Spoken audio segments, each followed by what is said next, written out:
जय हिंद दोस्तों। मैं कौशल आपका स्वागत करता हूं आपके अपने इस चैनल पर। आज के इस वीडियो में हम बात करने वाले हैं कि हमने फ्राइडे के दिन किस तरह से मूव कैच किया और उसके साथ ही साथ मंडे के दिन हमको किस तरह से कामकाज करना चाहिए। ये सारी चीजें हम आज के इस वीडियो में देखेंगे। फ्राइडे का वीडियो में दोस्तों बना नहीं पाया था आप लोगों के लिए, बट फिर भी मैं आप लोग को ये बता दूं, हम लोगों ने जो प्लान किया था वो क्या प्लानिंग थी।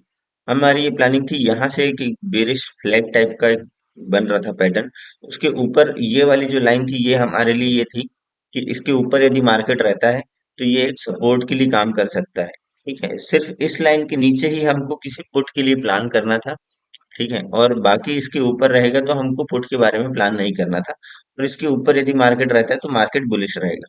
तो पहली चीज तो यहाँ पर जब ये मार्केट ने यहाँ पे हमको एक मूव दिखाया तो हमने इंटरडे के लिए जो है यहाँ पर एक पुट बाय किया। अब बट जैसे ही यहाँ एक मार्केट अपने सपोर्ट जोन के पास आया, 15 मिनट के टाइम फ्रेम पर मैं आपको दिखाता हूँ, ये एक यहाँ पे एक हैमर कैंडल बनी।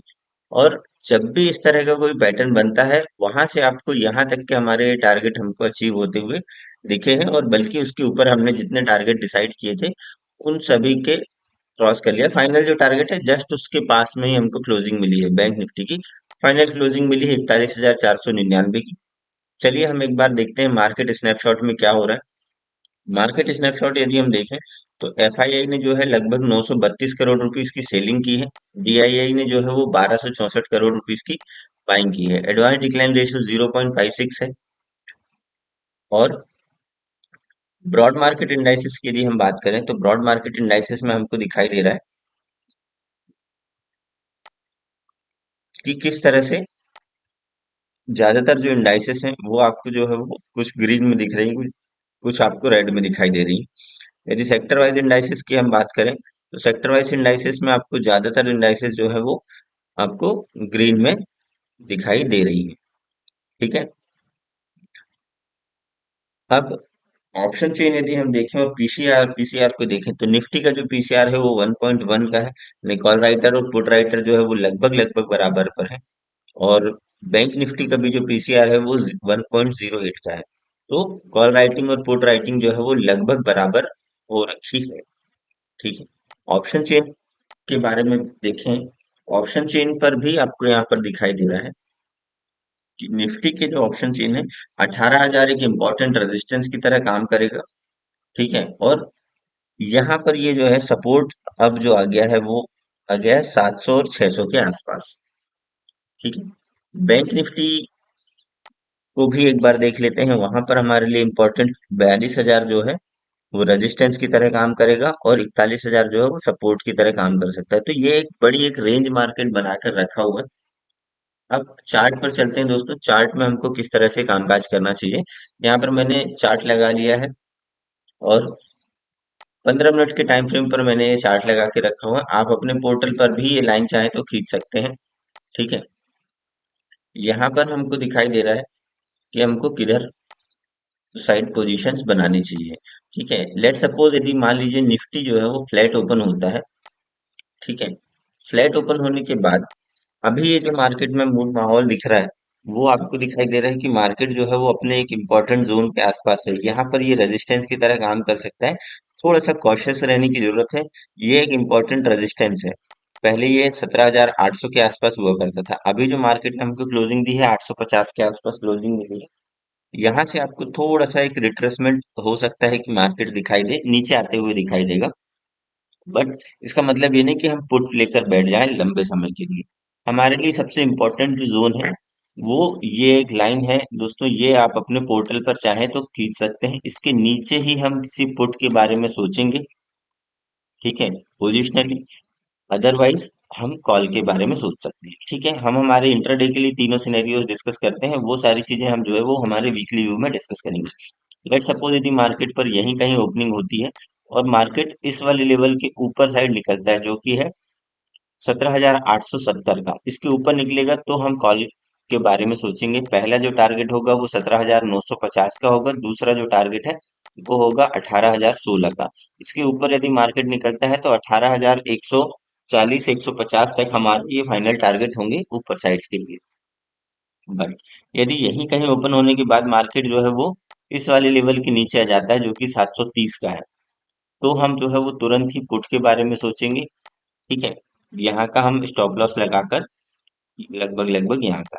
ठीक है, और पहला जो टारगेट होगा वो 17,640 के आसपास का होगा, दूसरा जो टारगेट है 17,580 के आसपास का, और जो तीसरा टारगेट है वो लगभग लगभग 17,500 तक के हमारे टारगेट होंगे। ये तो है दोस्तों फ्लैट ओपनिंग की बात। यदि गैप अप या गैप डाउन मार्केट ओपन होता है तो थोड़ा सा आपको कॉशियस रहना होगा। यदि गैप अप मार्केट ओपन होता है तो फिर 18,000 के ऊपर ही हम किसी तरह की कोई प्लानिंग करेंगे। बट गैप अप मार्केट होता है तो आपको प्राइस एक्शन देखते हुए ट्रेड करना है। 18,000 के ऊपर जाएगा तो ही हम शॉर्ट कवरिंग के चलते हमारे जो है वो 150 या 200 तक के टारगेट हो सकते हैं। बट अभी हम उस सिनेरियो पर नहीं डिस्कस कर रहे हैं, क्योंकि गैप अप की पॉसिबिलिटीज नहीं लग रही है कि मार्केट पर गैप अप ओपनिंग होगी। ठीक है, या तो फ्लैट ओपन हो सकता है या फिर गैप डाउन ओपन हो सकता है। बट हो सकता है, अभी से हम ऐसे किसी तरह की प्लान नहीं कर सकते कि गैप अप ही होगा या गैप डाउन ही होगा। गैप अप वाले सिनेरियोस पर इसके ऊपर ही हमको प्राइस एक्शन जो रेंज बनाएगी मार्केट उसके ऊपर हम प्लान करेंगे। बट यदि गैप अप ओपन होकर होने के बाद यदि मार्केट 800 या 800 के नीचे आ जाए, 800 850 के नीचे आ जाए जो हमारा ये कल की क्लोजिंग है, तो हम पुट के लिए प्लान कर सकते हैं। तब मेरे लिए पहला टारगेट ये हो जाएगा 17,730 का, और उसके बाद जो है वो दूसरा टारगेट 640 का, और तीसरा टारगेट जो है वो 550 580 तक के हमारे ये टारगेट होंगे। इन केस यदि गैप डाउन मार्केट ओपन होता है तो आपके लिए ये एक अच्छा मूवमेंट हो सकता है। गैप डाउन और फ्लैट यदि ओपनिंग होती है तो, यदि गैप डाउन मार्केट ओपन होता है तो थोड़ा सा आपको वेट कीजिएगा, प्राइस एक्शन बनने दीजिएगा। प्राइस एक्शन बनने के बाद यदि मान लीजिए मार्केट इस वाले लेवल को नीचे साइड ब्रेक डाउन देता है तो हमारे लिए 500 पहला टारगेट हो जाएगा, 17,500 का। दूसरा जो टारगेट है ये, दूसरा जो टारगेट है वो हमारे लिए 430 तक के टारगेट हो सकते हैं। ठीक है, इससे नीचे का जो मूवमेंट आएगा वो लॉन्ग अनवाइंडिंग के चलते ही आ सकता है।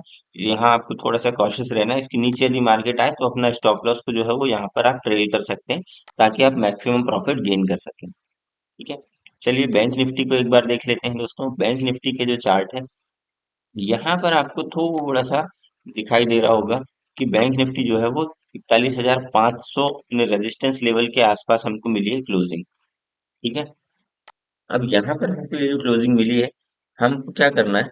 लेट सपोज बेस्ट मूवमेंट हमारे लिए ये तब हो सकता है जब मार्केट जो है वो 41,500 के नीचे ही ओपन, ठीक है, इसके नीचे ओपन होना चाहिए, और यहाँ कहीं ओपन हो इस जोन के आसपास, और उसके बाद इस वाले लेवल को निकालेगा। तो ऊपर साइड के लिए पहला टारगेट 41,800 का है, दूसरा जो टारगेट है वो है 42,000 का। इसके ऊपर यदि मार्केट निकलता है तो 42,250 से 42,300 तक के लेवल आपको दिखाई दे सकते हैं। ये तो हुई ऊपर की बात। इन केस यदि यही कहीं ओपन होने के बाद मार्केट जो है वो इस वाले लेवल को, ये वाली जो है इस वाले स्विंग को नीचे साइड ब्रेक करता है, तो हम पुट के लिए प्लान कर सकते हैं। तब हमारे लिए पहला जो टारगेट होगा वो हो जाएगा 40,930 के आसपास का। ठीक है, दूसरा जो टारगेट होगा वो 40,770 के आसपास का, और जो तीसरा टारगेट है 40,617। ये हमारे लिए नीचे टारगेट होंगे। इसके नीचे मार्केट रहती तो 500 550 या 400 तक के लेवल भी आपको दिखाई दे सकते हैं। 450 का मैंने यहाँ पर मार्क करके रखा हुआ है। ठीक है, बट दोस्तों ध्यान रखिएगा, ये हमने बात की है फ्लैट वाले सिनेरियो पर। यदि मान लीजिए मार्केट गैप डाउन ओपन हो जाती है, तो गैप डाउन ओपन होने पर हमारे लिए ये एक इम्पॉर्टेंट लेवल है। इसके यदि नीचे मार्केट रहती है तो हम पुट के बारे में सोचेंगे। ठीक है, इस वाली लाइन को आप अपने पोर्टल पर चाहें तो मार्क कर सकते हैं। इसके ऊपर यदि मार्केट होगी तो हम कॉल के बारे में सोचेंगे, फिर पुट के बारे में नहीं सोचेंगे। लेट सपोज यदि गैप डाउन मार्केट ओपन होती है और इस वाली लेवल को नीचे साइड ब्रेक करती है तो हम तुरंत ही पुट के बारे में सोच सकते हैं, छोटा सा यहाँ का स्टॉप लॉस लगाकर 41,50 के आसपास का। हाँ, अगली पहला टारगेट जो होगा वो 40,770 के आसपास का, दूसरा टारगेट 617 का, और जो तीसरा टारगेट होगा वो 40,460 450 के आसपास का हमारे लिए ये टारगेट होगा। ठीक है, इनकेस यदि गैप डाउन ओपन होने के बाद मार्केट इस वाले स्विंग को ऊपर साइड ब्रेक,